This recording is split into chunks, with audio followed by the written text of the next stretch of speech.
Amid political storm over the Mahadev app case, voting for first phase in Chhattisgarh is currently underway and fate of 20 assembly constituencies, including Naxal-affected areas in Bastar district, will be decided in this initial phase. So there have been prominent candidates from the Congress party whose fate will be sealed today. That includes the Congress Chhattisgarh chief and MP Deepak Bej, state ministers Mohan Markam and Mohammad Akbar Chavinder Karma, among others. On the other hand, from the BJP, former Chief Minister Dr. Raman Singh, who is fighting this close contest against Congress's Girish Devangan in this phase.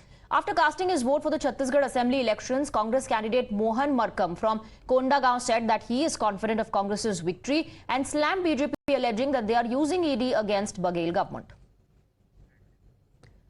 So such has been as far as the voting for the first phase is concerned. We'll get you the live updates as well. Meanwhile, when it comes to till about 9 a.m., the voting percentage that was recorded close to 10%, but it has increased now. This is the first phase of voting that is currently underway for 20 seats in Chhattisgarh, and including several constituencies that fall under the Naxal-affected Bastar division as well. And in Chhattisgarh, the ruling Congress, out of the 20 seats, had won 19 seats before, and they aim to retain power with Chhattisgarh Chief Minister Bhupesh Baghel at the helm.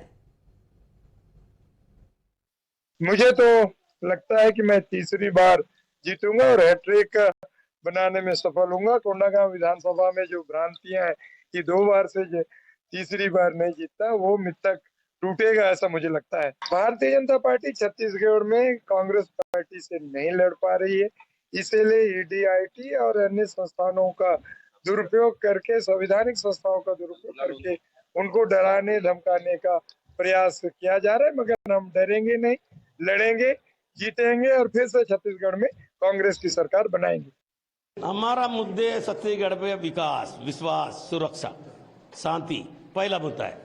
आज बस्तर बदल रहा है। बस्तर में यहाँ खड़े हो नहीं पाते थे। आज बस्तर में हम लोग काला झंडा फहराते थे, रोडे काटते थे, झाड़े पेड़ों काटते थे। आज शांति है, शांति। उनके स्कूल जो 3000 बंद किए थे, स्कूल खोल दिए, आश्रम खोल दिए, आंगनबाड़ी खोल दिए। पिछले साल 6700 वोट से जीता था, इस समय उससे ज्यादा वोट से जीतेंगे। Well, elaborate security arrangements have been made, keeping in mind voting in sensitive areas and recent Naxal attacks. Well, just yesterday and recently, there were 2 polling personnel and a BSF Jawan who was injured during an IED blast that was triggered by the Naxalites in Chhattisgarh Kankan district as well. And 2 days earlier, BJP's Naranpur district unit vice president Ratan Dubey was hacked to death with a sharp-edged weapon. मेरा जिले में पदस्थापना के पश्चात मेरा पहला visit था कोलेंग, उसके बाद वहां से चांदा मेटा। तो पहली बार जब विजिट करने गया तो पता चला कि वहां पे आज़ादी के बाद कभी पोलिंग हुआ ही नहीं है, क्योंकि उनको जो बगल का जो पंचायत है, छिंदगुर पंचायत में जाना पड़ता है। तो उस वजह से वहां पे वोटिंग परसेंटेज काफ़ी कम थी। तो उसको ध्यान में रखते हुए हम लोगों ने पहली बार चांदा मेटा में हमने पोलिंग स्टेशन खोला। उसके अलावा कलेपाल ऐसा पोलिंग स्टेशन है जहाँ पे 2% वोटिंग होती थी। मतलब टोटल 7 वोट्स पड़ते थे। वो भी वो लोग जो सुरक्षा कर्मी के रूप में पुलिस विभाग में तैनात हुए होते थे। पुलिस प्रशासन की तरफ से जो भी इनपुट्स हमको मिला है उसको ध्यान में रखते हुए और यहाँ के जो माहौल को ध्यान में रखते हुए हम लोगों ने 61 कंपनीज की मांग की थी, जिसके विरुद्ध हमको पूरा मिल गया है और उसका व्यवस्थापन भी हम लोगों ने कर दिया है। तो we are taking extreme caution कि ऐसा कोई स्थिति हमारे लिए ना बने।